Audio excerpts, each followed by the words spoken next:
The marble floors of Sotheby's auction house gleamed under crystal chandeliers as Manhattan's elite gathered for the most anticipated art sale of the decade.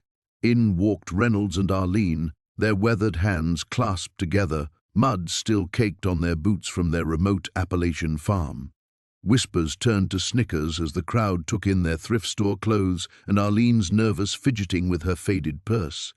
What these millionaires didn't know was that Reynolds had once been the world's most respected art authenticator, and the painting about to go under the hammer, a supposed lost Monet worth $50 million, was a fake he'd helped create 30 years ago. The real painting had been hidden in their mountain cabin all along, and tonight they weren't here to buy. They were here to expose the biggest art fraud in history, even if it meant destroying the reputation that had forced them into hiding decades ago. But first, they had to survive the bidding war that was about to tear apart everything the art world believed to be true. What happens when the people everyone underestimates hold all the cards? Before we jump back in, tell us where you're tuning in from, and if this story touches you, make sure you're subscribed. Because tomorrow, I've saved something extra special for you. Reynolds felt Arlene's grip tighten as they navigated through clusters of designer suits and cocktail dresses. The contrast couldn't have been starker. Their combined outfit probably cost less than 1% of the champagne flutes being casually sipped around them. A woman in a pristine white blazer actually stepped aside with exaggerated caution, as if poverty might be contagious. "Maybe we should have cleaned up more," Arlene whispered, her voice barely audible above the refined chatter echoing through the auction hall. Reynolds squeezed her hand reassuringly. "We're exactly where we need to be, exactly as we are." His voice carried the quiet confidence of a man who had spent decades in rooms like this, even if that felt like a lifetime ago. "The bidding cards," Arlene reminded him, pulling a small white paddle from her purse. "Number 847. She'd registered earlier that day using their real names, though she doubted anyone here would make the connection. Time and deliberate obscurity had been their shield. "Remember what we discussed," Reynolds said softly. "When Lot 47 comes up, we don't participate in the bidding. We wait, and then we change everything." The auction moved with practiced efficiency. Millions of dollars changed hands with casual raises of paddles and slight nods. The atmosphere grew more electric as they approached the evening centerpiece. Reynolds could feel the anticipation building like static before a storm. "Lot 46 has sold for $12.3 million, the auctioneer announced to enthusiastic applause. "And now, ladies and gentlemen, we come to this evening's crown jewel." The lights dimmed slightly as assistants wheeled out an easel draped in black velvet. The crowd fell silent, even from their distant seats. Reynolds could feel the collective intake of breath as the covering was removed. "Nymphaeus," the auctioneer's voice carried reverence. "Water lilies, Claude Monet, 1919, recently discovered in a private European collection and authenticated by leading experts worldwide." Reynolds stared at the painting that had haunted his dreams for 3 decades. It was perfect, every brushstroke precisely where it should be, every color expertly matched. He should know. He had supervised every detail of its creation, back when he thought he was serving a greater good rather than enabling the greatest art fraud in modern history. The irony wasn't lost on him. The painting was authentic in every way except one. It had never touched Monet's brush. But the real Nymphaeus, the one that had, hung above their fireplace in a cabin 300 miles away, where they chopped their own wood and grew their own vegetables, far from the glittering world that had once been his kingdom. The bidding will commence at $20 million. The auction house fell silent, except for the soft whir of air conditioning and the occasional rustle of silk. Reynolds felt every pair of eyes burning into his back as he and Arlene made their way down the marble steps toward the main floor. Their worn boots echoed in the cavernous space, each footfall announcing their presence to the 100 or so impeccably dressed patrons already seated. Reserved seating only on the main floor, a young woman in a crisp black suit intercepted them, her smile as polished as her appearance. Her gaze swept over their clothes with barely concealed distaste. "I'm sure you'll find the gallery viewing area upstairs quite suitable," Reynolds met her eyes steadily. "We have reserved seats, row C, numbers 14 and 15. The woman's perfectly shaped eyebrows arched. She consulted her tablet, swiping through screens with manicured fingers. Her expression shifted from condescending to confused to something approaching alarm. Yes, here you are. Mr. and Mrs. Hartwell. My apologies for the confusion."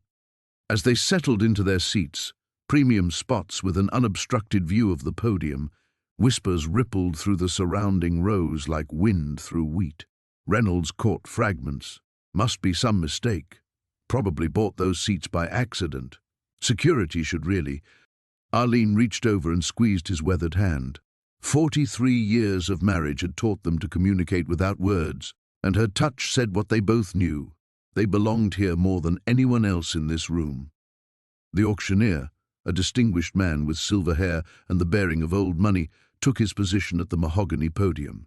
"Ladies and gentlemen, welcome to Pemberton's Autumn Premier Auction. Tonight we present some of the most significant works to come to market this season." Reynolds studied the crowd as the first lots came up for bidding. He recognized several faces from newspaper society pages, tech billionaires, pharmaceutical heiresses, real estate moguls who collected art like hunting trophies. They bid with subtle nods and raised fingers, their casual gestures representing more money than most people saw in a lifetime. "Lot 17, the auctioneer announced, a remarkable Monet water lily study, oil on canvas, circa 1919. Bidding opens at $2 million. The painting appeared on the massive screen behind the podium, and Reynolds felt Arlene's grip tighten. The delicate brushstrokes and luminous colors seemed to glow even in the digital reproduction. Bidding escalated quickly. 2.5, 3 million, 3.8. The winner, a woman dripping in diamonds 3 rows ahead, barely looked up from her phone as she claimed the masterpiece for $4.2 million. Lot 23, a stunning example of Picasso's Blue Period. Woman with child, oil on canvas, 1903. Opening bid $3.5 million. Reynolds leaned forward. The painting on the screen showed a melancholy woman holding a small child, rendered in the deep blues and sorrowful tones that defined Picasso's early period. But something about it made his chest tighten, not the emotional weight of the subject, but something else entirely. "Remarkable provenance on this piece," the auctioneer continued. "Previously owned by the late Maximilian Voss, acquired in Switzerland in 1952. Documentation includes certificates of authenticity from 3 independent experts." The name Voss sent a chill down Reynolds' spine. He felt, rather than saw, Arlene's sharp intake of breath beside him. 50 years of keeping a secret, and here it was, displayed in high definition for everyone to see. Bidding moved swiftly. 4 million, 4.5, 5. The same casual brutality of wealth flexing its muscles. 5.5 million, called a man in the front row, his bid accompanied by a theatrical flourish of his auction paddle. 6 million came from the left side of the room. Reynolds waited. Patience was a virtue learned from decades of hunting in the mountains, where rushing meant going home empty-handed. "Do I hear 6.5? The auctioneer's voice carried across the hushed room. 6.5 million for this exceptional Picasso? The room held its breath. This was the moment when casual wealth separated itself from serious money, going once at 6 million. Reynolds raised his paddle. His voice, roughened by mountain air and decades of honest work, cut through the silence like an axe through dead wood. $20 million. The auction house erupted. Gasps, exclamations, the scrape of chairs as heads turned en masse toward the mountain couple in row C. The auctioneer's composure cracked for just an instant before professional training reasserted itself. "I have $20 million, he announced, his voice carrying a note of disbelief. "Do I hear 21? The room fell deadly quiet. 20 million was no longer casual wealth. It was serious collector territory, the kind of money that built museums and endowed universities, the kind of money that asked uncomfortable questions about where it came from. Reynolds sat perfectly still, his paddle lowered, but his eyes fixed on the painting. Beside him, Arlene's breathing was shallow and quick. After 5 decades, they were finally going to bring it home. The crystal chandeliers cast dancing shadows across the auction house floor as Reynolds and Arlene made their way to their assigned seats in the back row. Every step seemed to echo through the cavernous space, drawing disapproving glances from the impeccably dressed crowd ahead of them. Arlene smoothed her faded floral dress nervously, her calloused fingers catching on a loose thread. She'd worn her best outfit, but surrounded by designer gowns and tailored suits, she felt like a sparrow among peacocks. Reynolds placed a reassuring hand on her shoulder, his own weathered face betraying none of the uncertainty that churned in his stomach. "Look at those two," whispered a woman in pearls to her companion, not bothering to lower her voice. "Did security actually let them in?" A portly man in a velvet jacket chuckled. "Perhaps they're here to bid on the kitchen implements section." The cruel laughter rippled through their immediate vicinity, but Reynolds kept his eyes fixed straight ahead. He'd heard worse during his 40 years of manual labor, but seeing Arlene's shoulders tense made his jaw clench. At the front of the room, the auctioneer, a distinguished man with silver hair named Marcus Thornfield, was arranging his papers with practiced precision. The auction house, Pemberton and Associates, had been conducting high-stakes art sales for over a century, and tonight promised to be one of their most lucrative events. The first lot was announced, a minor impressionist landscape. The bidding opened at $50,000 and quickly escalated as numbered paddles shot up around the room. Reynolds watched the proceedings with the focused attention of a man who understood the true value of things, though his knowledge came from sources these people would never suspect. 3 rows ahead, Charlotte Pemberton, granddaughter of the auction house's founder, sat rigidly upright. Her platinum blonde hair was pulled into a severe chignon, and her ice-blue eyes surveyed the room with the calculating gaze of someone born into wealth and privilege. She'd noticed the mountain couple when they'd entered and made a mental note to speak with security about their admission procedures. "Lot 17, Thornfield announced, his voice carrying easily through the room. A stunning example of late 19th century American portraiture artist unknown. The subject appears to be a young woman of considerable beauty, painted with remarkable skill. Bidding opens at $25,000. The painting was wheeled into view, and Reynolds felt Arlene's sharp intake of breath beside him. The portrait showed a young woman with dark hair and expressive eyes, her face captured with an intimacy that suggested the artist knew her well. She wore a simple white dress, but there was something regal about her bearing, something that spoke of hidden depths. "Do I hear 25? Thornfield called out. A paddle rose near the front, then another. 30,000, 35. "Do I hear 40? The bidding continued steadily, climbing past 50,000, then 60. Reynolds noticed how Charlotte Pemberton's posture had subtly shifted, her attention now fully focused on the painting. There was something in her expression, recognition perhaps, or concern. At 75,000, the bidding began to slow. Only 2 participants remained, a man in an expensive suit who looked like a private dealer, and an elderly woman dripping in diamonds who collected art like some people collected stamps. 78,000, Thornfield announced. "Do I hear 80? The dealer shook his head slightly. The elderly woman's paddle wavered, then lowered. 78,000 going once, Thornfield said, raising his gavel. Going twice. 100,000. The voice came from the back of the room, clear and unwavering. Every head turned as Reynolds held his paddle high, his mountain-worn hands steady as granite. A collective gasp rippled through the crowd. Charlotte Pemberton had gone completely pale, her knuckles white where she gripped her own paddle. "Sir," Thornfield said, his professional composure intact despite his surprise, "did you say 100,000? "That's correct," Reynolds replied, his voice carrying the quiet authority of a man who'd made harder decisions than this. The murmurs grew louder. The woman in pearls was whispering frantically to her companion, while others turned in their seats to stare openly at the unlikely bidders. "Do I hear 110? Thornfield asked, though his usual enthusiasm seemed somewhat forced.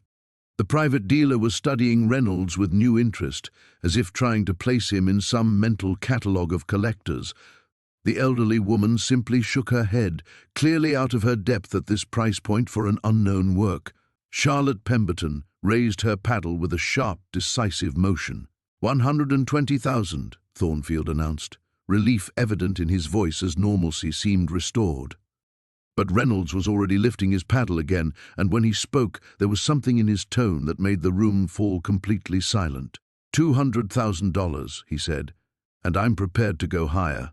The silence stretched like a held breath. Charlotte Pemberton's face had gone from pale to ashen, and her hand trembled slightly as she stared at the portrait that had suddenly become the center of a much larger game. A few people in the crowd glanced at their catalogues with mild interest, but Reynolds felt his pulse quicken. Victoria Ashford. He'd been tracking that name through dusty library archives and forgotten newspaper clippings for 3 years. Most people in this room probably thought she was just another society matron who'd collected art as a hobby. Bidding opens at $500, the auctioneer continued. A paddle went up near the front. 500, 600. Reynolds watched the lazy back and forth, studying the bidders. An elderly man in a perfectly tailored suit, probably a dealer looking for anything valuable among the papers. A middle-aged woman taking notes in a leather portfolio, maybe a biographer or historian. The bids crawled upward, $700, $850, $1,000. $1,000, the auctioneer said. Do I hear 1,100? The warehouse fell quiet. The dealer checked his phone. The woman with the portfolio hesitated, then shook her head. Going once at $1,000, Reynolds raised his paddle. 1,100 from the gentleman in the back. Every head in the place turned. The whispers started immediately, the same cruel commentary that had followed them since they'd walked in. Reynolds felt the weight of their stares, but kept his eyes fixed on the auctioneer. The dealer glanced back, sized up Reynolds and Arlene, and raised his own paddle with obvious irritation. 1,200, 1,500, Reynolds said, not waiting for the auctioneer's prompt. 4,000, he said. The collective intake of breath was audible. Harold Pemberton actually turned completely around in his seat, staring at Reynolds as if seeing him for the first time. The dealer's confidence wavered. 4,000 was serious money for a box of old papers, even at an auction like this. $4,000, the auctioneer repeated. Do I hear 4,500? The dealer's paddle twitched, then stilled. He shook his head curtly and turned away, dismissing Reynolds with obvious disgust. Going once at $4,000, going twice. Reynolds held his breath. In those papers, if his research was correct, lay proof of something that would shatter the careful myths these people had built around their precious art world. Something about stolen paintings, forged documents, and a conspiracy that had hidden in plain sight for 80 years. Sold for $4,000 to bidder 212. The gavel's crack felt like thunder. Reynolds lowered his paddle with hands that trembled slightly, whether from relief or anticipation he couldn't tell. Around them, the crowd was already moving on to Lot 19, a modern sculpture that immediately commanded their full attention, but Reynolds barely heard the auctioneer's description. Well, Arlene murmured, her first words since they'd sat down. That's done, then? That's just the beginning, Reynolds whispered back. He looked toward the payment table where he'd need to settle his account before collecting the papers. $4,000, their entire savings, plus what they'd borrowed against the truck. Arlene had never questioned the expense, never asked why those particular documents mattered so much. She trusted him, had always trusted him, even when his grandfather's stories sounded impossible. As they made their way toward the front of the warehouse, Reynolds caught fragments of conversation. What were they thinking? Probably got confused about what they were bidding on. Someone should have stopped them. Let them talk, he thought. Let them assume we're just ignorant mountain folk who stumbled into something over our heads. They had no idea what storm was coming. The whispers followed Reynolds and Arlene like smoke as they made their way deeper into the auction house. Crystal chandeliers cast dancing shadows across oil paintings worth more than most people's homes, while servers in crisp white uniforms glided between clusters of elegantly dressed bidders, offering champagne and canapes on silver trays. Arlene's weathered hands smoothed down her cotton dress, the same one she'd worn to church for the past 5 years.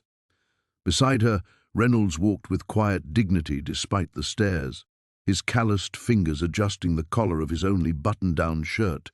They moved like two ghosts, haunting a world that had forgotten their kind existed. "Look at those shoes," a woman in pearls murmured to her companion, loud enough to be overheard. "Are those actually held together with duct tape?" Reynolds glanced down at his work boots. The silver strip along the sole had been there so long he'd forgotten about it. He'd meant to buy new ones for today, but the truck's transmission had needed attention again. A server approached hesitantly, clearly unsure whether to offer them refreshments. Arlene smiled kindly and shook her head, saving the young man the awkwardness. She'd spent enough years working service jobs to recognize discomfort when she saw it. "Bidder registration is over there," Reynolds said softly, nodding toward an elegant mahogany table where several well-dressed staff members processed paperwork with efficient smiles. They made their way over, passing a small crowd gathered around a particular painting. Reynolds caught a glimpse of the canvas, a landscape with bold strokes and vibrant colors that seemed to capture light itself. Even from a distance, something about it made his chest tighten. "May I help you?" The registration clerk's voice carried the professional politeness that barely concealed surprise. Her gaze swept over their appearance with practiced discretion. "Certainly. I'll need to see some form of financial verification, bank statements, letters of credit, that sort of thing." The woman's manicured fingers tapped against her tablet. "Our lots tonight start in the 6-figure range, so we do require proof of funds." Reynolds reached into his jacket pocket and withdrew a worn envelope. From it, he pulled several documents, bank statements, investment portfolios, and a letter from their financial advisor. The papers looked out of place in his weathered hands, like designer clothes on a scarecrow. The clerk's expression shifted subtly as she reviewed the documents. Her eyebrows rose fractionally, and she glanced up at the couple with new interest. "This appears to be in order," she said, her tone notably warmer. "Will you be bidding on anything in particular this evening?" "Lot 27, Reynolds said without hesitation. The woman consulted her catalogue. "Ah, yes. Mountain Morning by Thomas Whitmore. It's one of our featured pieces. The estimate is quite substantial, 2 to 3 million. "We're aware," Arlene replied simply. They completed the registration process in relative silence, receiving their bidding paddle, number 47. As they stepped away from the table, Reynolds noticed the clerk immediately lean over to whisper something to her colleague. The main auction hall was filling up now, elegant guests claiming their seats in neat rows facing an ornate podium. Reynolds and Arlene found 2 seats near the back, drawing more curious glances as they settled in. The chair cushions were softer than anything in their modest mountain home. "You sure about this?" Arlene whispered, her fingers intertwining with his.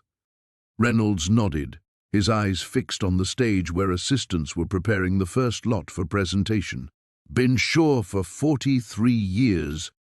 A distinguished man in an expensive suit took the podium, his voice carrying easily through the room's perfect acoustics. "Good evening, ladies and gentlemen, and welcome to Meridian's Autumn Estate Auction. We have some truly exceptional pieces tonight, including several from the recently discovered Whitmore collection."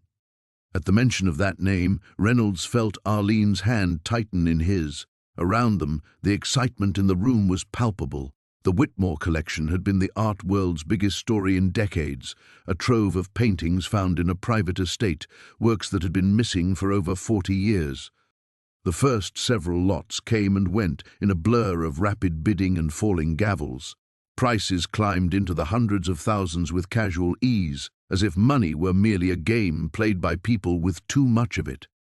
Finally, the auctioneer's voice rang out. "Lot 27, Mountain Morning by Thomas Whitmore, oil on canvas, dated 1979. This remarkable landscape showcases Whitmore's mastery of light and his deep connection to the American wilderness. Bidding opens at $1 million. Several paddles shot up immediately. The price climbed quickly. 1.2, 1.5, 1.8 million. Reynolds sat perfectly still, watching the frenzied bidding with the patience of a man who'd spent decades waiting for this moment.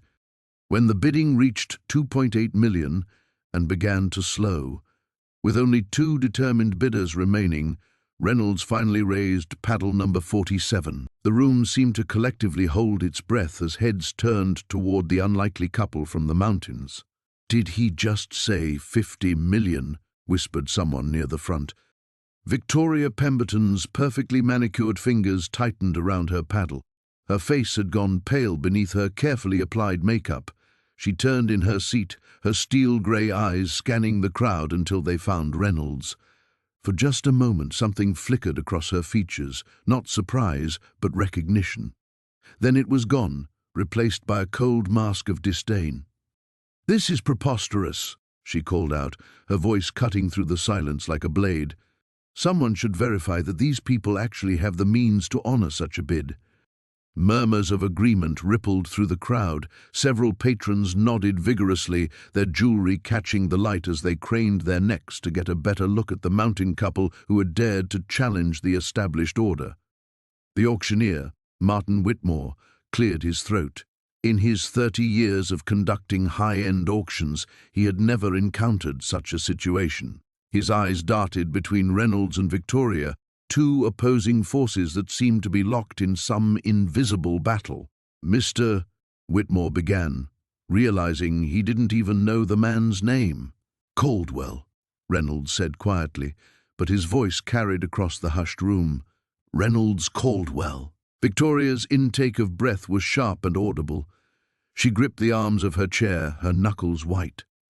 "Mr. Caldwell," Whitmore continued, sweat beading on his forehead. "As per auction house protocol, I'll need to verify your ability to complete such a transaction." Arlene placed a gentle hand on Reynolds's arm. She had seen that look in her husband's eyes before, the same intensity he'd had 47 years ago when he'd first shown her the box hidden in his grandfather's attic. The box containing photographs, letters, and a truth that had haunted him for decades. $50 million, Whitmore called out, his training taking over. "Do I hear 55?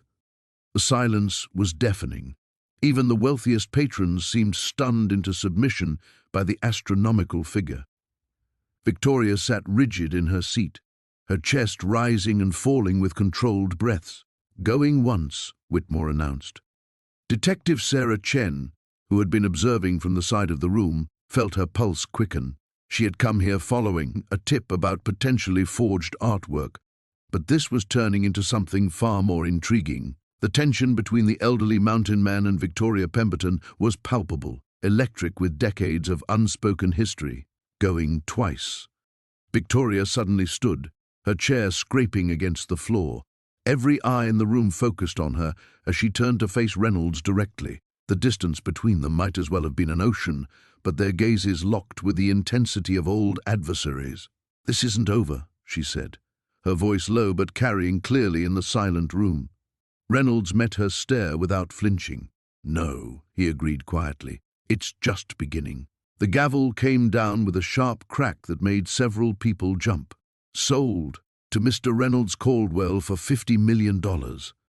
The auction house exploded into chaos. Reporters who had been covering the event for the society pages suddenly realized they were witnessing something much bigger. Cameras flashed as people tried to capture the moment. Several bidders rushed toward the exits, phones pressed to their ears, no doubt calling their own contacts in the art world. Victoria pushed through the crowd, her usual grace abandoned in favor of urgent purpose. She paused only once when she reached Reynolds and Arlene. "You have no idea what you've done," she hissed.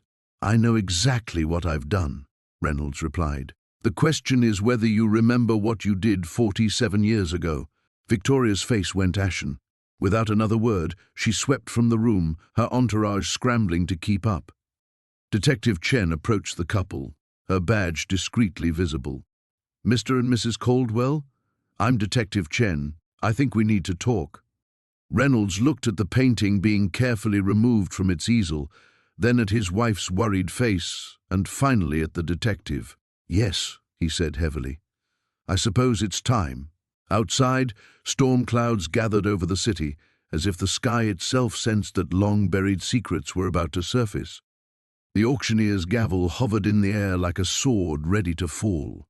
Reynolds could feel every eye in the room boring into him, their collective gaze heavy with disbelief and barely contained rage. The silence, stretched taut as a wire, broken only by the soft whisper of expensive fabric as someone shifted in their seat. "Going once," the auctioneer repeated, his voice cutting through the tension. His eyes found Reynolds in the crowd, searching for confirmation that this wasn't some elaborate joke. Reynolds raised his hand slightly, a gesture so small it might have been missed if the entire room hadn't been watching his every move. 43 million, he said, his mountain drawl carrying clearly through the hushed space. A woman in pearls gasped audibly. Someone's champagne flute clinked against marble as it was set down too hard. But it was Marcus Whitmore's face that drew Reynolds' attention. The man had gone completely white, his knuckles pressed against his lips as if holding back words that might damn him. "This is preposterous," Helena Ashford hissed, rising from her seat in a rustle of silk. "Charles, surely you're not going to allow this farce to continue. These people clearly don't have that kind of money." The auctioneer, Charles Pemberton, Reynolds noted, filing the name away, cleared his throat. "I'm afraid all bidders have been pre-qualified, Mrs. Ashford. The bid stands." Reynolds felt Arlene's hand slip into his, her calloused fingers intertwining with his own. She squeezed once, a silent reminder that they were in this together, just as they'd been through everything else for the past 37 years. Her presence steadied him, grounding him in the reality of what they were doing and why it mattered. 43 million going once, Pemberton continued, though his voice had taken on a strained quality. "Do I hear 44? The silence that followed was deafening. Reynolds could practically hear the mental calculations happening around him, wealthy patrons trying to determine if their desire for the painting outweighed their reluctance to engage in what they clearly saw as an undignified bidding war with mountain folk. In the third row, a man with silver hair and a navy blazer started to raise his paddle, then stopped mid-motion. The woman beside him, his wife, judging by the matching wedding rings, grabbed his wrist and whispered something urgent in his ear. He lowered the paddle, shaking his head. 43 million going twice. Reynolds' heart hammered against his ribs. This was it, the moment that would either vindicate everything they'd worked toward or destroy them completely. He thought of the phone calls he'd made that morning, the careful arrangements, the promises that had been extracted and given. Everything hinged on what happened in the next few seconds. Marcus Whitmore's chair scraped against the floor as he stood abruptly. For a moment, Reynolds thought the man might speak, might say something that would unravel everything. But Whitmore simply walked toward the exit, his movements sharp and agitated. He paused at the doorway, looking back once, his eyes locking with Reynolds across the crowded room. The look that passed between them was electric with understanding. Whitmore knew. Whatever he'd recognized in the painting, whatever memory or knowledge it had triggered, he understood exactly why Reynolds was here and what this bid really meant. Sold. Pemberton's gavel came down with a sharp crack that seemed to echo from the marble floors to the coffered ceiling. To bidder 73 for $43 million. The eruption of voices was immediate and cacophonous. Conversations burst forth in a dozen different languages, the carefully maintained veneer of civility cracking like thin ice. Reynolds heard fragments of outraged commentary floating past. Absolute scandal, new money, what is this world coming to? But the words seemed to come from very far away. He was still staring at the empty doorway where Whitmore had disappeared. The man's departure felt significant, loaded with implications that Reynolds was only beginning to understand. After all these years, all these carefully laid plans, the moment of truth was finally at hand. "Sir?" A young woman in a crisp black suit had appeared at his elbow, tablet in hand. "If you could, come with me to complete the transaction." Reynolds nodded, not trusting his voice. As he and Arlene followed the assistant toward the back offices, he caught sight of Helena Ashford's face. The woman looked like she'd swallowed something bitter, her perfectly applied lipstick pressed into a thin line of disapproval. But it was the other faces that interested him more, the ones showing not just surprise or indignation, but genuine fear. Those were the faces of people who had something to hide, something that a $43 million painting might be about to reveal. The real auction, Reynolds knew, was just beginning. The murmurs in the auction hall grew louder as Reynolds raised his paddle for the third consecutive lot. Victoria Ashworth's champagne flute trembled slightly in her manicured hand as she watched the mountain man's steady, deliberate movements. Something was terribly wrong. "Lot 47, announced the auctioneer, his voice carrying a note of barely concealed excitement. A rare collection of correspondence between Henri Dubois and an unknown American collector dated 1943 to 1947. Arlene's weathered fingers tightened on her husband's arm. They had waited decades for this moment, when these particular letters would finally surface. The art world had no idea what secrets lay hidden in those seemingly innocent exchanges about technique and artistic philosophy. "Opening bid is set at $50,000, the auctioneer continued, scanning the room with practiced eyes. A collector from New York raised his paddle immediately. The bidding escalated quickly. $75,000, $100,000, $125,000. The correspondence represented more than just historical curiosity. Several major museums had sent representatives specifically for this lot. Reynolds sat perfectly still, his calloused hands resting on his knees. Arlene could feel the tension radiating from his body, though his expression remained as calm as mountain stone. They both knew that within those letters lay proof of something that would destroy reputations and rewrite art history. $150,000, called out a woman in Chanel from the front row. The auctioneer nodded approvingly. "Do I hear 160? Victoria Ashworth found herself studying the elderly couple with growing unease. Her grandfather had told her stories about the war years, about paintings that had disappeared and collectors who had asked too many questions. She had dismissed them as the ramblings of an old man protecting family secrets, but now she wondered if she had been naive.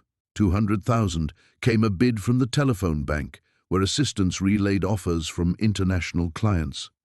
The room buzzed with excitement. Correspondents rarely commanded such prices, but the Dubois name carried significant weight.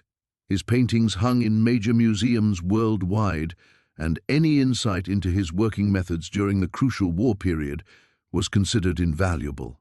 Reynolds finally lifted his paddle. $250,000. The declaration cut through the chatter like a blade. Heads turned toward the back corner where the mountain couple sat, their worn clothing a stark contrast to the wealth surrounding them. Several people whispered behind their programs, speculating about the source of such unexpected financial power. Marcus Pemberton leaned forward in his seat, his silver hair catching the chandelier light. He had been 8 years old when his father had burned certain documents in their estate's fireplace, but he still remembered the smell of smoke and his mother's tears. His father had spoken Henri Dubois's name that night, along with words like mistake and never again. $275, countered the telephone bidder. $300,000, Reynolds responded without hesitation. Arlene closed her eyes briefly, remembering her grandfather's deathbed confession. He had been a young translator during the war, working for American forces in liberated France. He had seen documents, had helped catalogue stolen artwork, had witnessed transactions that haunted him for the rest of his life. Before he died, he had made her promise to seek the truth, no matter how long it took. The bidding continued to climb. 400,000, 450, 500. The auction house staff exchanged glances of disbelief and delight. This single lot would exceed their projected revenue for the entire evening. Victoria's phone buzzed with a text message from her attorney. Family Trust authorizes any amount.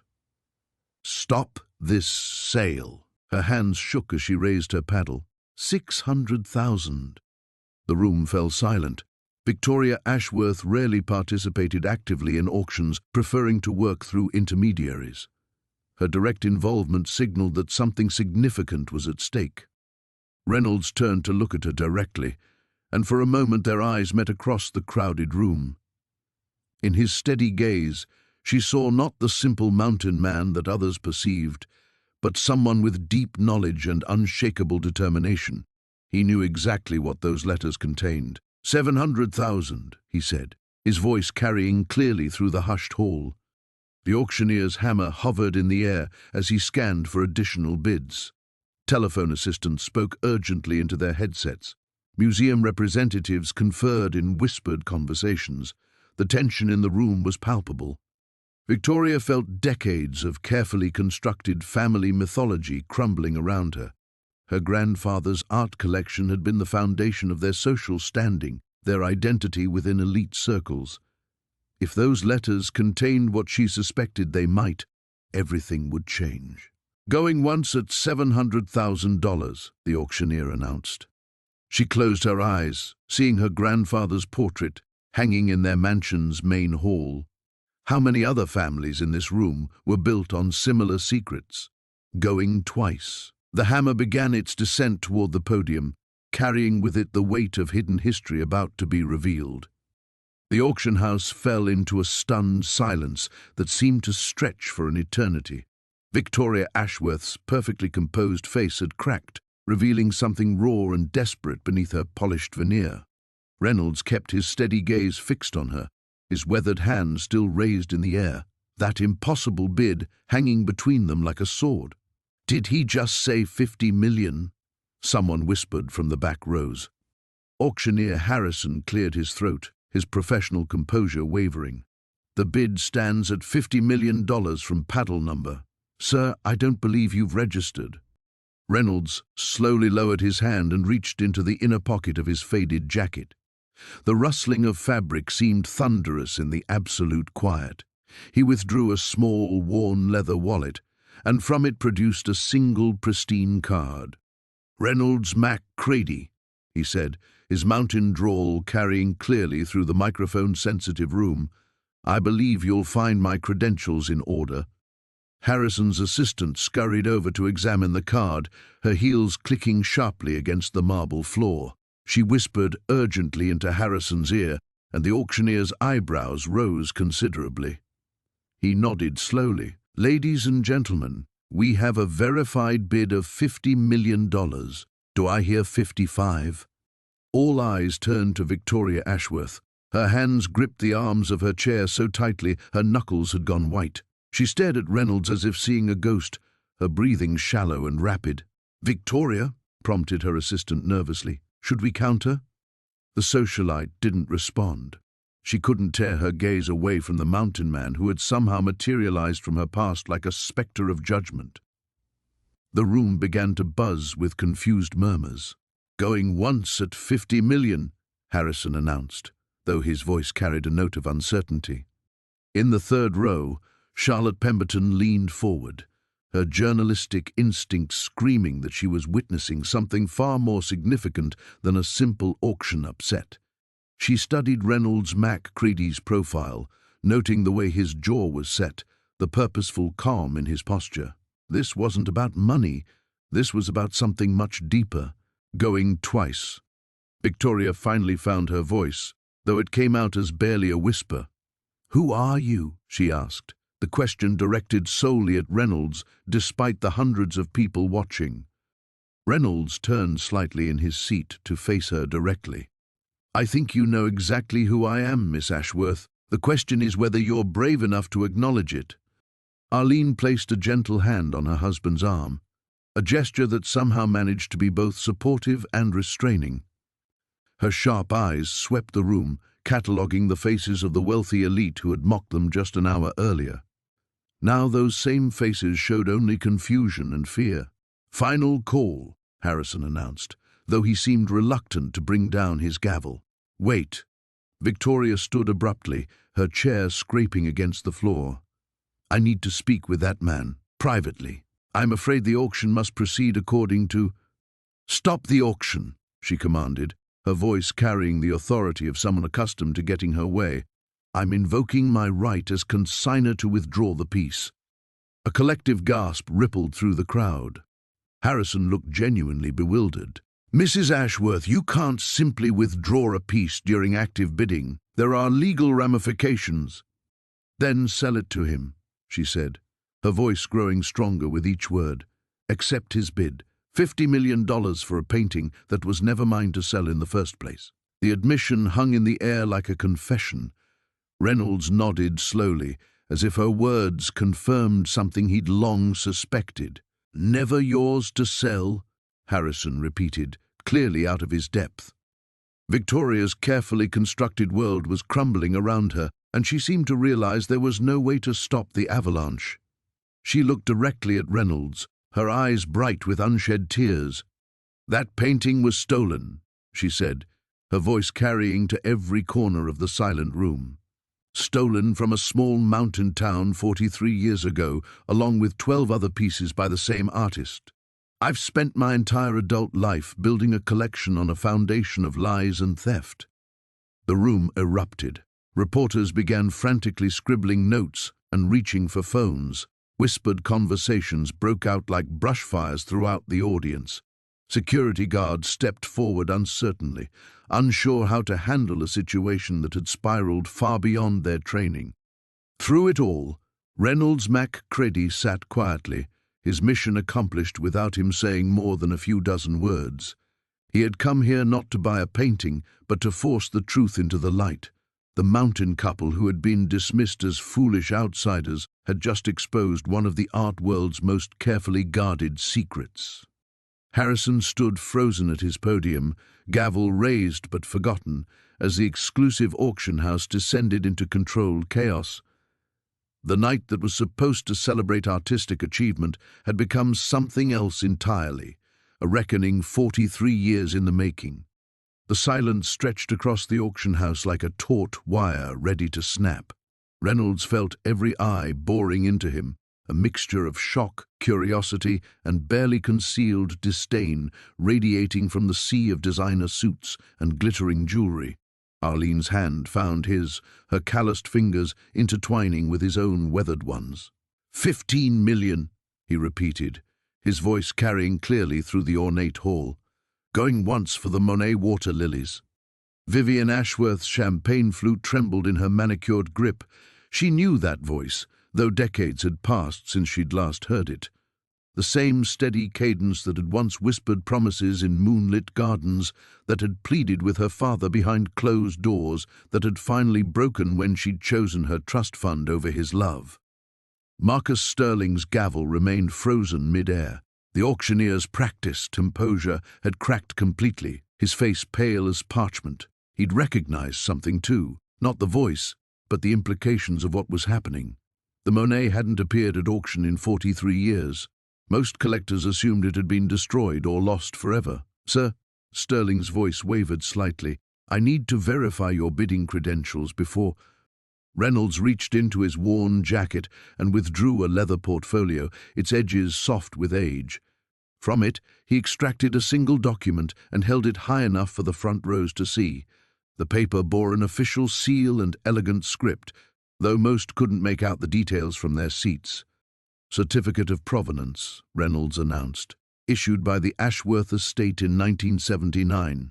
This painting was never legally sold.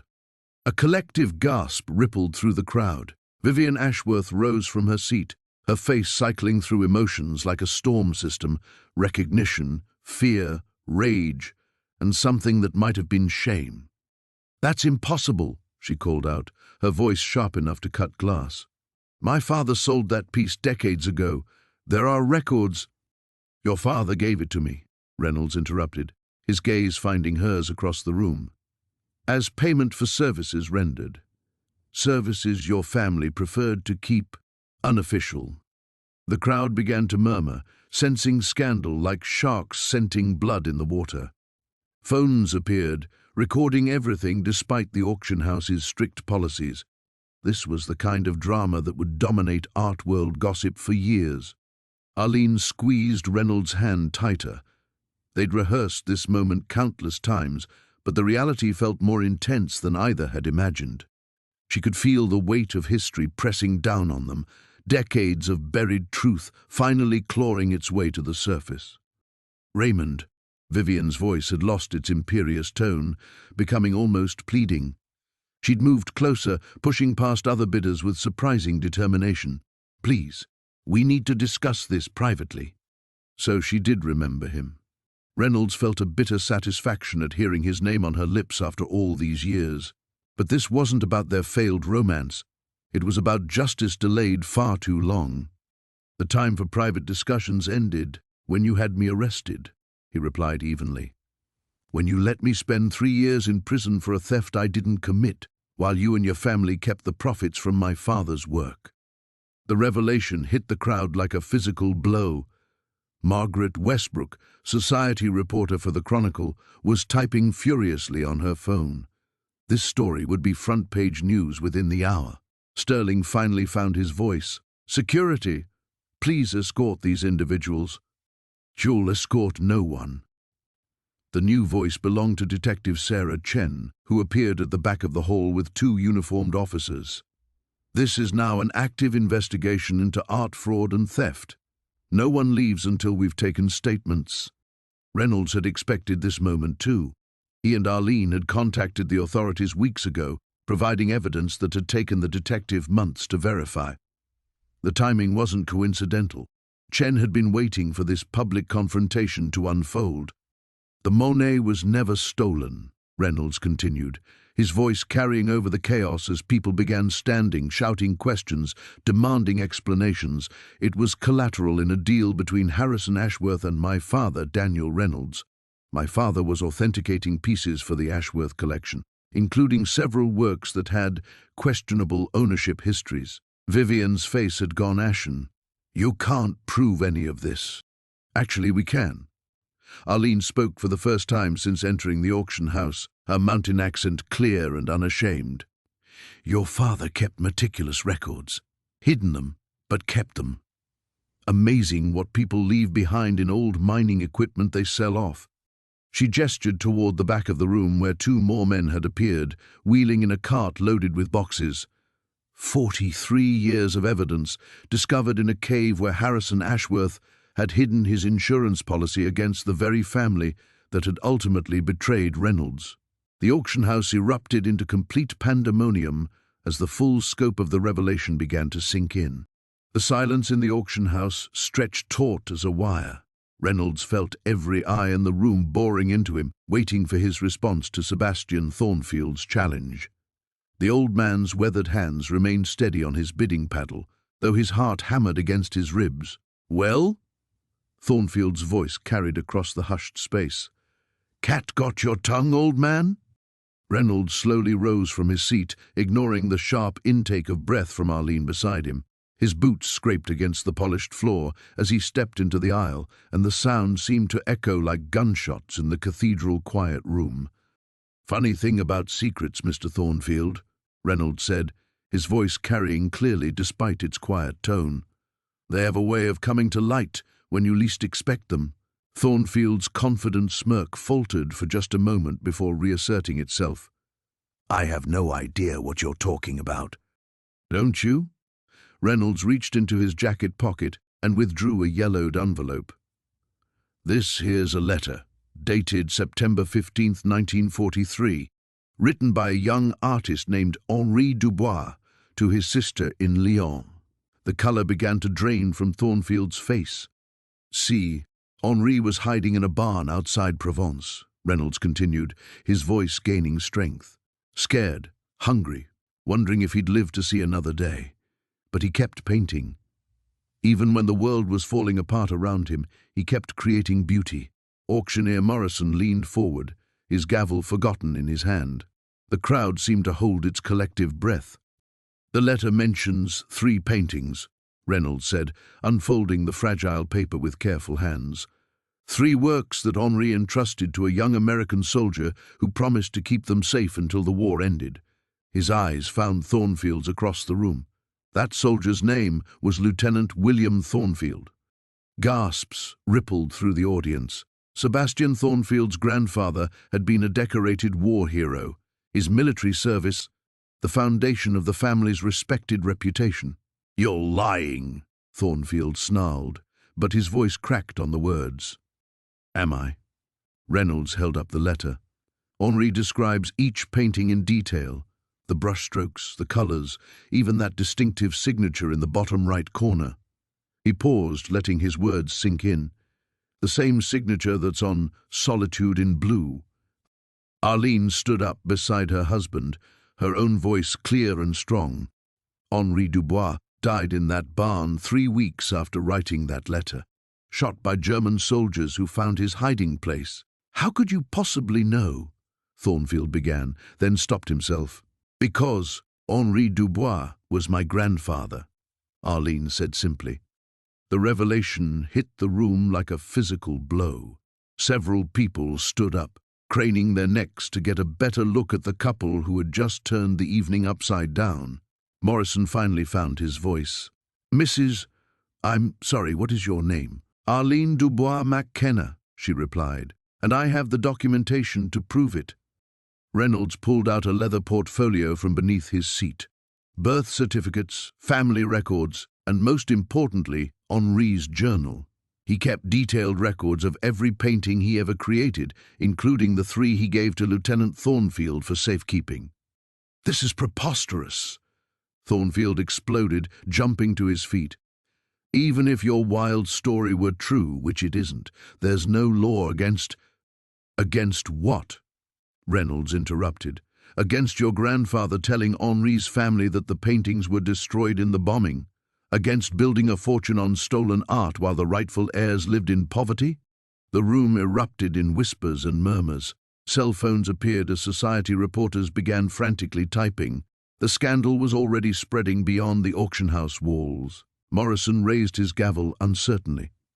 "Ladies and gentlemen, if we could have order—" "There's more," Arlene said, her voice cutting through the chaos.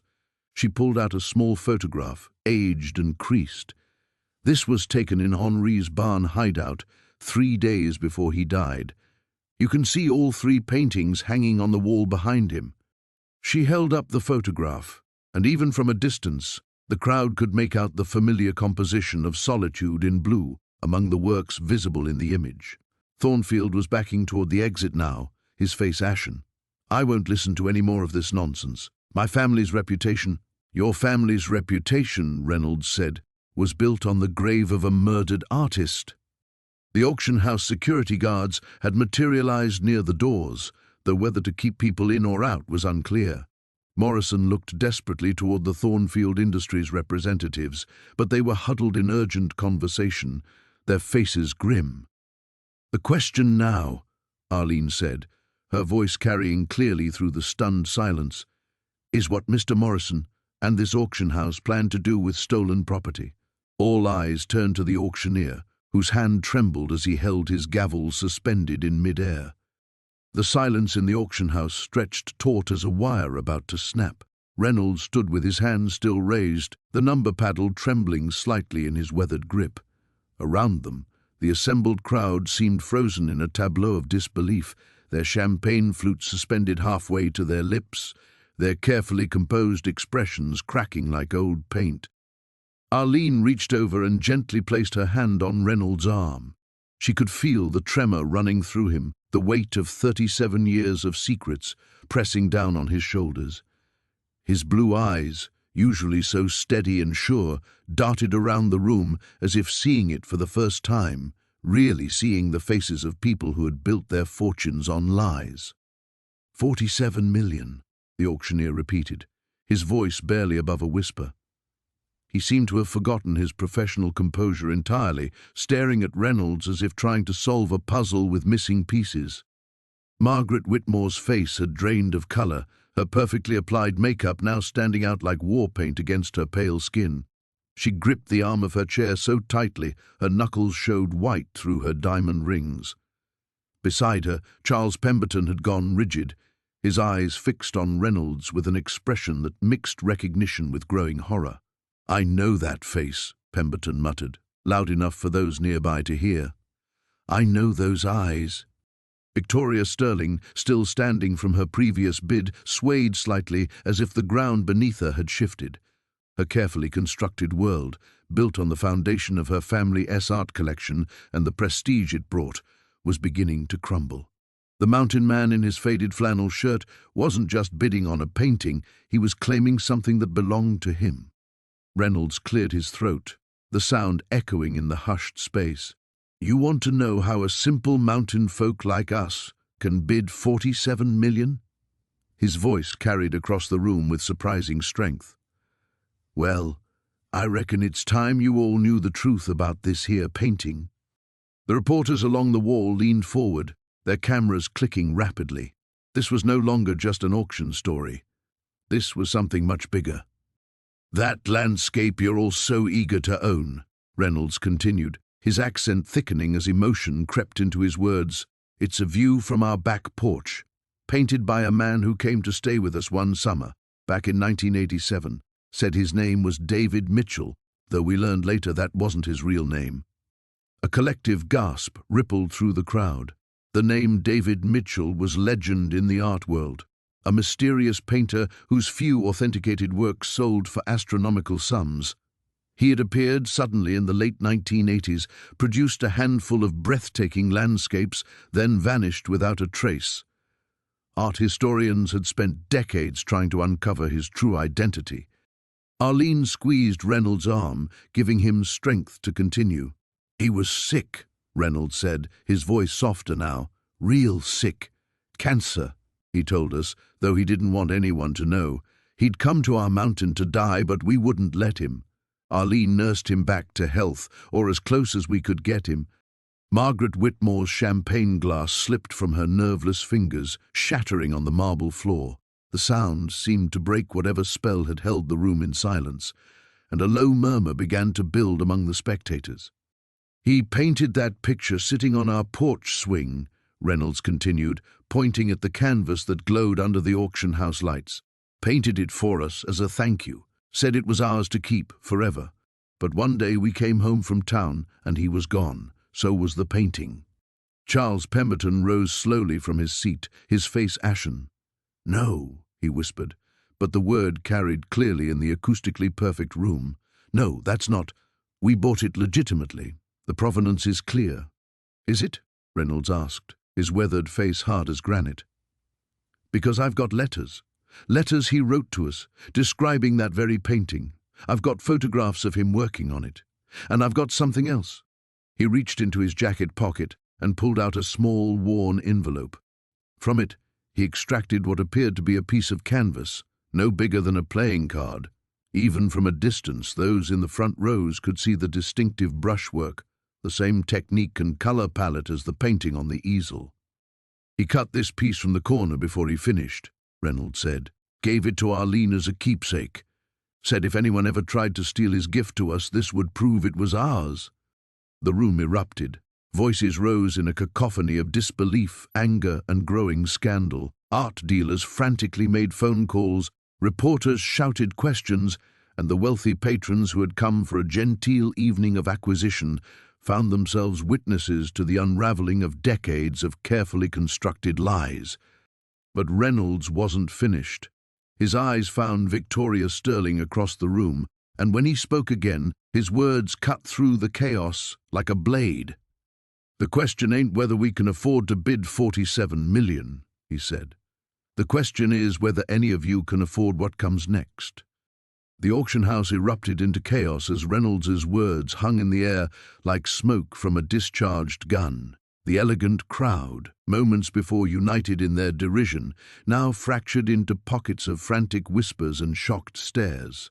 Cell phones emerged from designer clutches and tailored jacket pockets, fingers flying across screens as the implications of Reynolds' revelation spread through the room like wildfire.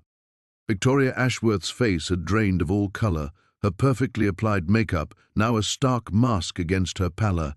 She gripped the edge of her table so tightly her knuckles showed white through her skin. Beside her, Marcus Sterling had gone rigid, his usual composure cracking as he stared at the mountain man who had just upended his world. "You're lying," Victoria finally managed, her voice a strangled whisper that somehow carried across the room. "Those paintings were destroyed. Everyone knows they were destroyed in the war." Reynolds reached into his worn jacket and withdrew a manila envelope, yellowed with age. From it, he produced a photograph, black and white, slightly faded, but unmistakably clear. It showed a young woman in a simple dress standing before an easel, brush in hand, her face bright with concentration and joy. "Here's my grandmother, Elena Kowalski," Reynolds said, his voice carrying easily through the hushed space. "Taken in her studio in Prague, 1943. She painted those pieces you've been selling as lost masterworks, painted 'em when she was hiding from the Nazis, when she thought she was gonna die and wanted to leave something beautiful behind. The auctioneer, Thomas Blackwood, had abandoned all pretense of maintaining order.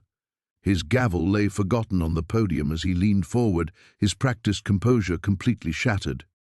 This is impossible. The provenance on these works has been thoroughly documented. The Sterling Gallery has impeccable records." "Records can be forged." Detective Sarah Chen's voice cut through the room as she stepped forward from where she'd been standing near the back wall. Her badge glinted under the crystal chandeliers as she addressed the crowd. "Just like authentication documents, bills of sale, and expert testimonials." Marcus Sterling shot to his feet, his chair scraping against the marble floor. "I don't know what kind of elaborate con you people are running, but I won't stand here and listen to these baseless accusations against my family's reputation." "Sit down, Marcus." The voice belonged to an elderly man in the front row, someone Reynolds recognized from newspaper photos as collector Harold Pemberton. His weathered hands shook slightly as he reached for his walking cane. "I think we all need to hear this out." Reynolds nodded gratefully toward the old man, then continued. "Elena managed to get 3 paintings out of Prague before the Gestapo came for her. She gave them to a young American soldier she'd been hiding. My grandfather, James Reynolds. He was supposed to get them back to her after the war, but Elena didn't make it out alive." A woman in the middle section let out a small gasp, her hand flying to her mouth. The sound seemed to break whatever spell had held the room, and suddenly everyone was talking at once, voices rising in a cacophony of disbelief, anger, and fear. "So James brought them home to Tennessee," Reynolds continued, raising his voice to be heard. "Kept them safe all these years, passing them down through the family. We never knew they were worth anything to anybody else. They were just family." He pulled out another document, this one more recent. "Until 3 months ago, when my cousin saw one of them in a magazine article about a gallery opening in New York. Same painting, same signature, but supposedly painted by some fella named Heinrich Volker, a name Elena never used, a man who never existed." The room had fallen silent again, all eyes fixed on the papers in Reynolds's weathered hands. Victoria Ashworth was no longer gripping the table. Instead, she had sunk back into her chair, her face buried in her hands. "The Sterling Gallery has been selling my grandmother's work for 30 years, Reynolds said, his voice heavy with decades of suppressed grief. "Selling her pain, her hope, her last desperate attempt to leave something beautiful in an ugly world. And they'd been selling it under a fake name, with a fake history for millions of dollars." Detective Chen stepped closer to the front of the room. "We've been investigating the Sterling Gallery's acquisition records for the past 6 weeks. What we've found is a pattern of questionable provenance, forged documents, and expert testimonials from authentication specialists who, upon closer examination, don't actually exist." The detective's gaze swept across the assembled crowd, many of whom had likely purchased works through Sterling's gallery over the years. This auction, these specific pieces, they were bait. We needed the key players in one room, with enough publicity to ensure the truth couldn't be buried again. Reynolds folded the documents carefully and returned them to the envelope. Around him, the cream of New York society sat in stunned silence, their world of privilege and exclusivity crumbling like paint peeling from a damaged canvas. The silence stretched like a taut wire across the auction house as every eye fixed on Reynolds and Arlene. Victoria Ashworth's face had drained of color, her manicured fingers gripping the edge of her seat. The weight of 3 decades pressed down on the room like a suffocating blanket. "You're mistaken," Victoria said, her voice barely above a whisper. "That painting was destroyed in the fire." Reynolds reached into his jacket pocket, producing a yellowed envelope sealed with wax. "Maybe you'd like to read what Thomas wrote to my grandfather the night before he died. The night he gave him the painting for safekeeping."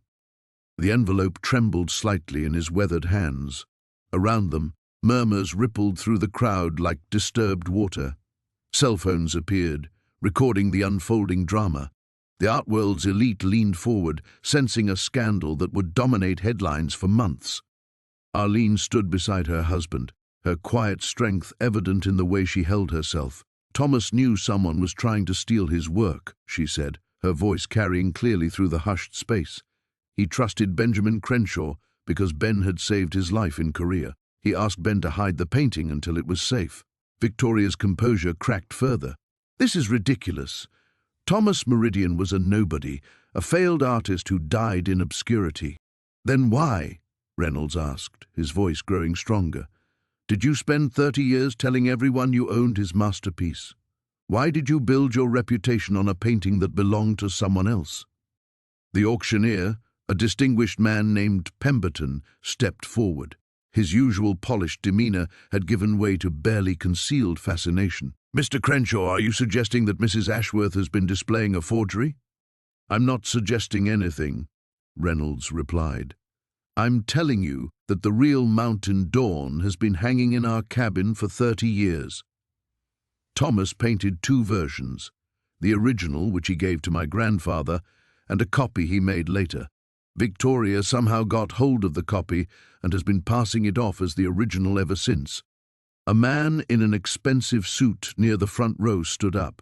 Reynolds recognized him from newspaper photos, Marcus Kellerman, one of the most respected art authenticators in the world. "If what you're saying is true, this would be the art fraud of the century.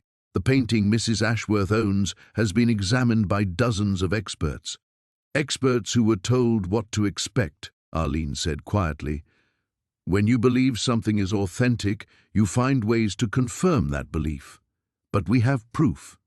She nodded to Reynolds, who carefully opened the envelope. The paper inside was fragile, but the handwriting was clear. He read aloud, "Ben, they're getting closer. I can feel it. I'm giving you the real painting, the one that came from my heart. Hide it well. If something happens to me, make sure the truth comes out someday. The copy is good, but you'll know the difference. Look at Sarah's eyes in the reflection on the lake. In the real painting, they're looking toward hope. In the copy, they're looking toward sorrow. TM." The room erupted in whispers and gasps. Victoria shot to her feet, her face flushed with anger and fear. "This is absurd. You can't just waltz in here with some old letter and make accusations. I've owned that painting longer than—" "Longer than what?" Reynolds interrupted. "Longer than you've been lying about how you acquired it." Security guards began moving through the crowd, but Pemberton held up a hand to stop them.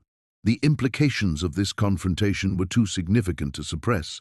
If the Crenshaws were right, it would reshape not just this auction, but the entire provenance of one of the most celebrated paintings of the last 50 years. "Mrs. Ashworth," Pemberton said carefully, "perhaps we should postpone the sale until these claims can be properly investigated." Victoria's eyes darted around the room like a trapped animal. "You can't be serious. These people are con artists. Look at them.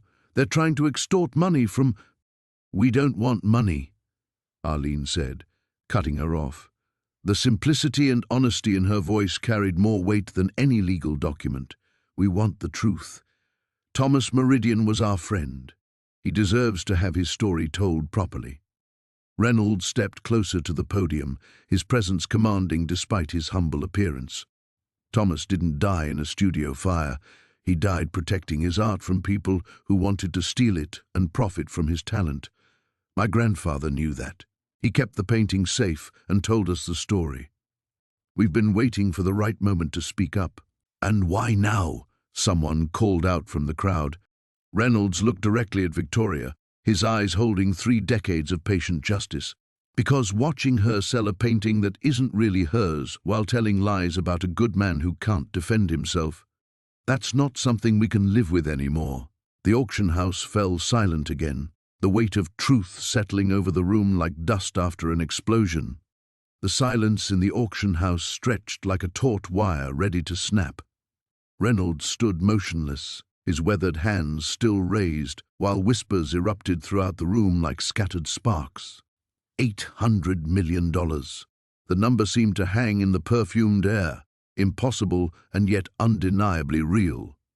Vivian Blackwood's face had drained of all color, her perfectly manicured fingers trembling against her pearl necklace. She knew that amount. She knew it because it was the exact sum her grandfather had stolen from the Hartwell Family Trust in 1952, down to the last penny adjusted for inflation. "This is preposterous," she hissed, rising from her seat. "Security should remove these people immediately." But Harold Pemberton, the auctioneer, seemed frozen behind his podium. His eyes darted between Reynolds and the Monet, as if seeing the painting for the first time. Something was happening here that went far beyond a simple auction, and his decades of experience told him to proceed very carefully. "Ma'am, please be seated," Pemberton said quietly. "The bid has been properly placed and acknowledged."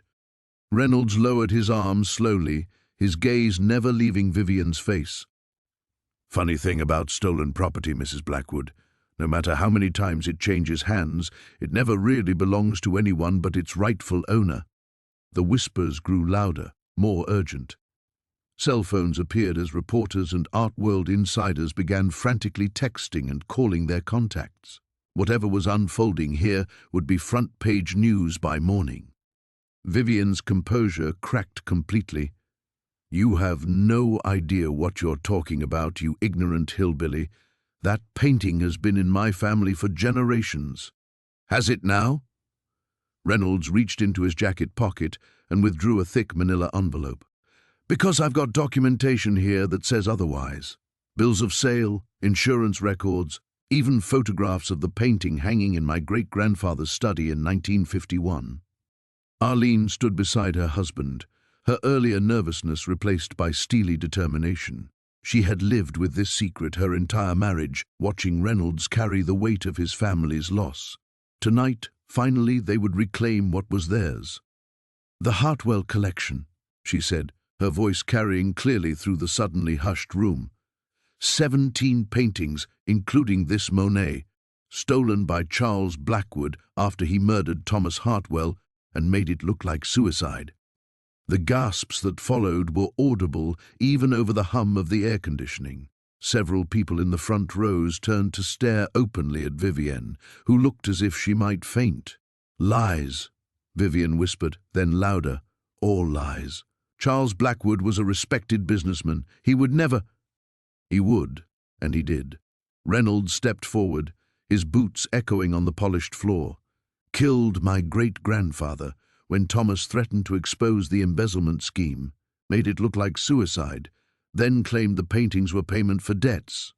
The insurance company bought it, the police bought it, everyone bought it, except the family knew better."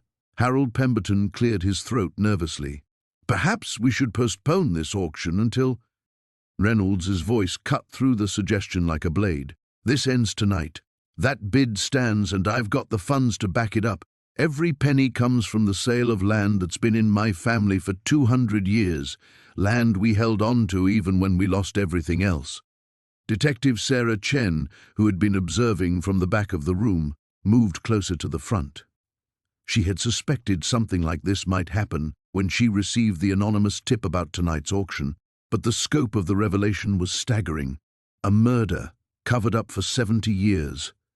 Hidden beneath layers of high society respectability. "Mrs. Blackwood," Detective Chen called out, showing her badge. "I think we need to have a conversation." Vivian spun around, wild-eyed. "This is entrapment. They planned this whole charade to humiliate me." "No, ma'am," Reynolds said calmly. "We planned this to get back what was stolen. The humiliation, well, that's just justice coming due with interest." The auctioneer looked desperately around the room, seeking guidance from gallery officials who seemed equally stunned. Never in his 30-year career had an auction devolved into an accusation of murder. "The bid of 800 million stands on the floor," he announced shakily. "Are there any other bids?" The silence was deafening. Even if anyone else in the room had that kind of money, no one was willing to step into the middle of what was rapidly becoming a criminal investigation. Reynolds nodded once, a gesture of grim satisfaction. After 7 decades, the Hartwells were finally going to reclaim their legacy. The painting would come home, and the truth about Charles Blackwood would finally see the light.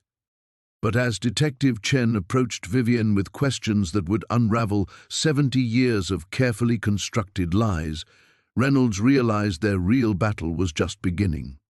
The gavel's echo still reverberated through the stunned auction house as Reynolds stood slowly, his weathered hands steady despite the chaos erupting around him. Whispers turned to gasps, then to outright accusations hurled across the opulent room like verbal daggers. "This is preposterous!" Victoria Ashford's voice cut through the din, her perfectly manicured finger pointing accusingly at Reynolds. "Security should escort these people out immediately. They're obviously here under false pretenses." Marcus Webb had gone pale, his usual composure cracking like old paint. He fumbled with his phone, frantically typing messages to someone unseen. The auctioneer, Lawrence Pemberton, mopped his brow with a silk handkerchief, his eyes darting between Reynolds and the painting that had just sold for an astronomical sum. Arlene remained seated, her calloused hands folded in her lap, watching the spectacle with the quiet intensity of someone who had waited 43 years for this moment. She knew what was coming next, and her heart hammered against her ribs like a caged bird. "Ladies and gentlemen," Reynolds called out, his mountain accent carrying clearly through the room, "I know y'all are confused, and I don't blame you none. But before you go calling security, you might want to hear what I have to say about that painting." Detective Sarah Chen, who had been observing from the back of the room, stepped forward slightly. She had been tracking suspicious activity in the high-end art market for months, following a trail of forged documents and mysteriously appearing masterpieces. Tonight's auction had been on her radar, but she hadn't expected this dramatic turn. Pemberton cleared his throat nervously. "Sir, while your bid has been accepted, we do require verification of funds and—" "Oh, the money's real enough," Reynolds interrupted, reaching into his jacket pocket. Several security guards tensed, but he withdrew only a folded document. "Wire transfer's already gone through. But that ain't what's important here." He unfolded the paper slowly, deliberately, like a man who understood the weight of revelation. "What's important is that the painting you just sold, Mountain Dawn by Helena Vasquez, was stolen from our cabin in 1981. The room erupted again, but Reynolds raised his voice above the chaos. "Stolen by a young art dealer who convinced my late grandmother that her painting was worthless, paid her $50 for what he claimed was a nice local piece, and disappeared before dawn." Marcus Webb lurched to his feet, his chair clattering backward. "That's impossible. I've had that painting authenticated by 3 separate experts. The provenance is absolutely clear." "The provenance you created," Reynolds said quietly, and the deadly calm in his voice silenced the room more effectively than any shout. "Mighty interesting how a painting that hung in Granny May's kitchen for 30 years suddenly has documentation, placing it in a private European collection during that exact same time." Detective Chen stepped into the main aisle, her badge now visible. "Mr. Webb, I think we need to have a conversation about the documentation for several pieces in tonight's auction." Webb's face flushed red, then drained of all color. "I won't stand here and be accused by some hillbilly con artist. This is clearly an elaborate scheme." "To do what?" Arlene spoke for the first time since the bidding ended, her voice carrying the quiet strength of mountain stone. "To pay you millions of dollars for something that already belonged to us?" She stood slowly, reaching into her purse. "Marcus, you might not recognize me. I was just a slip of a girl back then, helping Granny May with her morning chores when you came calling." She withdrew a faded photograph, holding it up so the nearest auction-goers could see.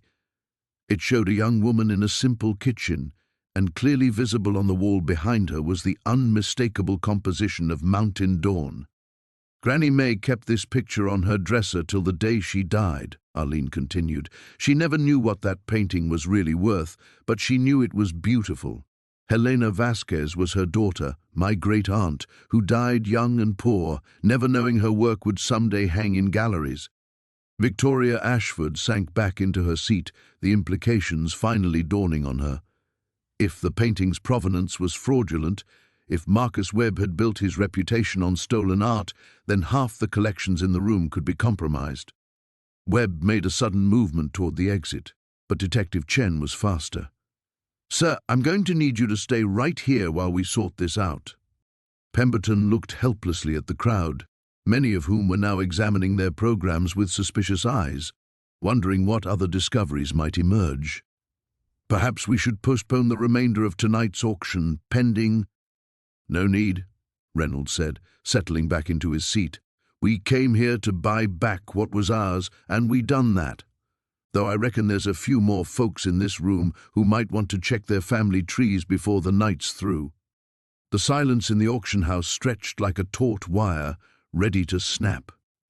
Reynolds stood perfectly still, his weathered hands clasped behind his back, while every eye in the room bore into him with a mixture of disbelief and dawning horror. The Monet sat on its easel, bathed in spotlights that seemed to expose more than just brushstrokes and canvas. Victoria Ashworth's face had drained of all color. Her manicured fingers trembled as she gripped the edge of her seat, and when she spoke, her voice barely rose above a whisper. "That's impossible. The painting was destroyed. Everyone knows it was destroyed in the fire." "Were they now?"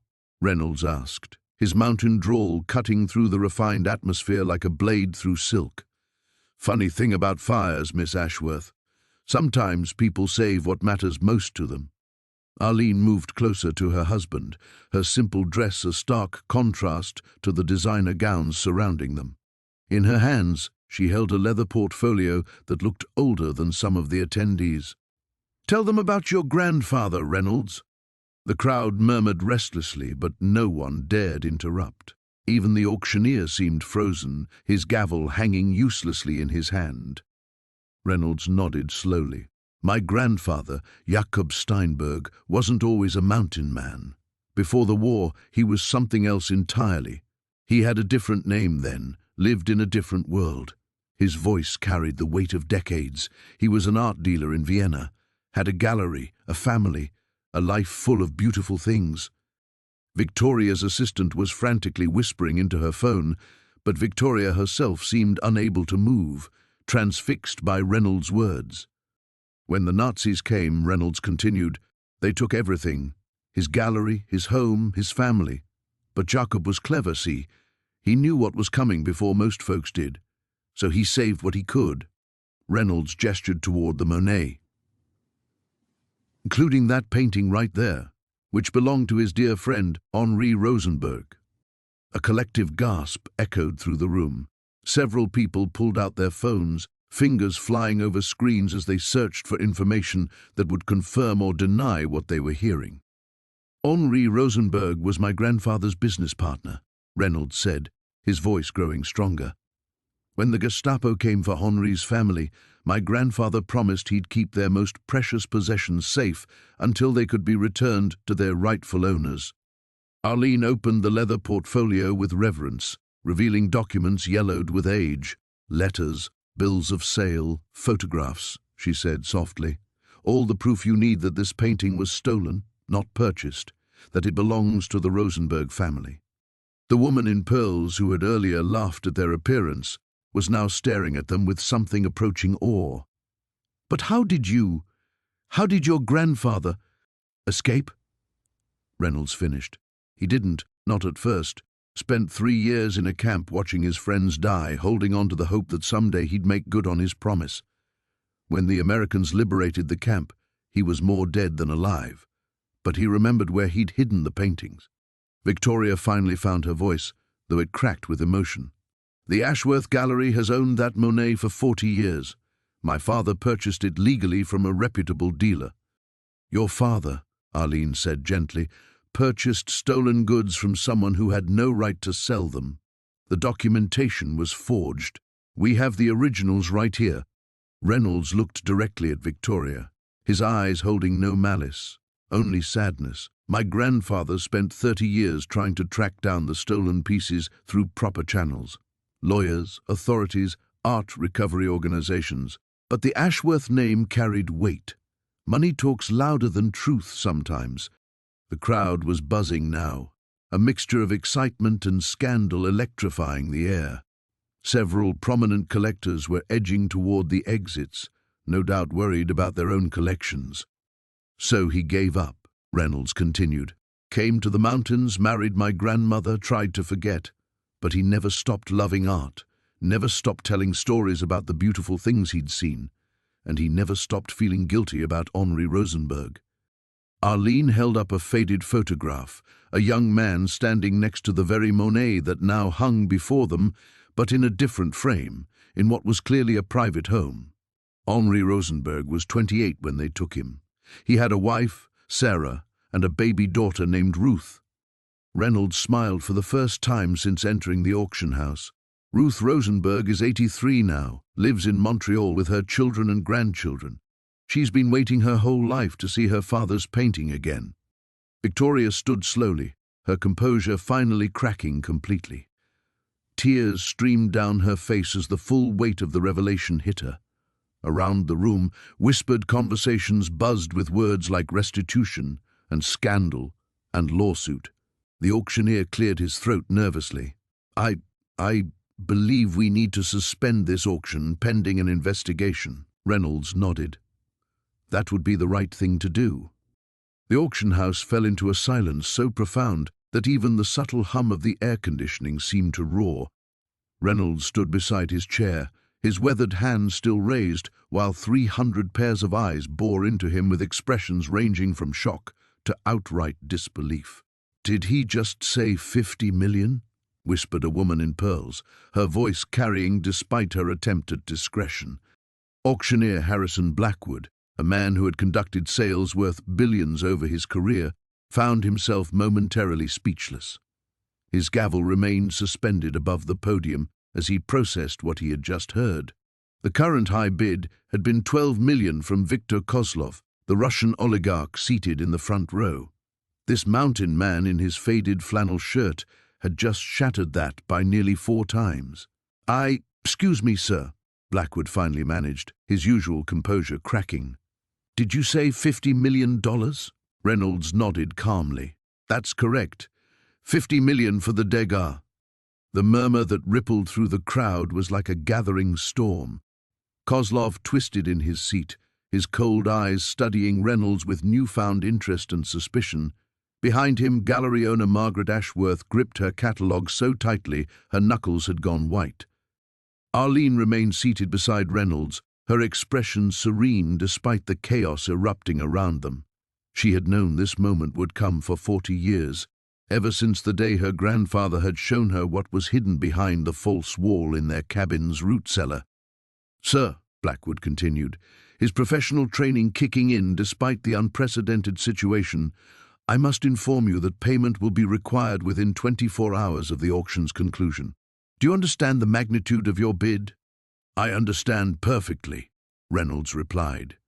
His voice carried clearly through the vast room, and several people in the back rows stood to get a better look at this mountain man who had just made the largest bid in the auction house's history. From somewhere in the middle section came a derisive laugh. "This is absurd," called out a man in an expensive suit. "We're supposed to believe this farmer has $50 million? Look at his truck outside. It's probably worth less than my watch." A chorus of agreement rose from the crowd. Someone shouted, "Security should escort them out." Another voice added, "This is clearly some kind of prank."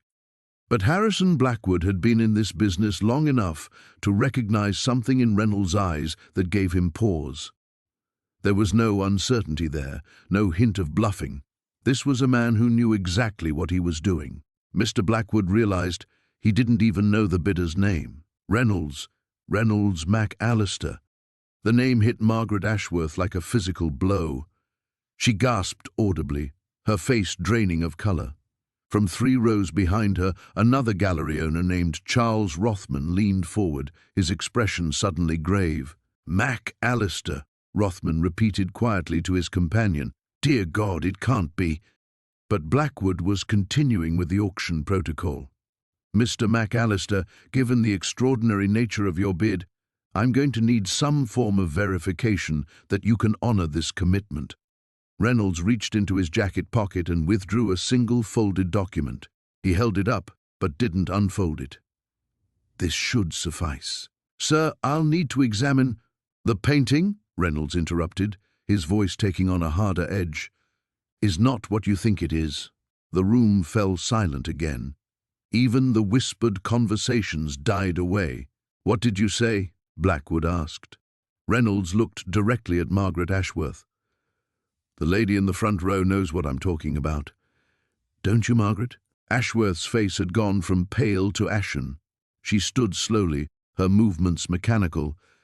I don't know what you're implying." "I'm not implying anything," Reynolds said. "I'm stating facts.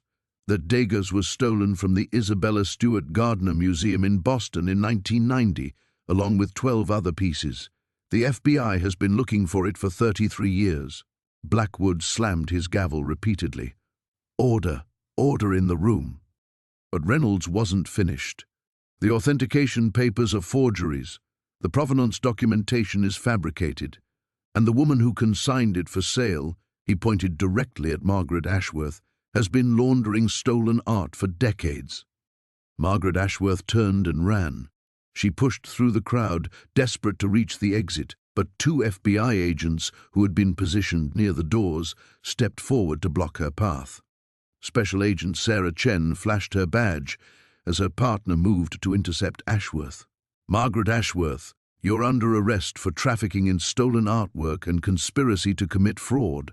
Reynolds finally sat down beside Arlene, who reached over and squeezed his hand. "Grandpa would be proud," she whispered.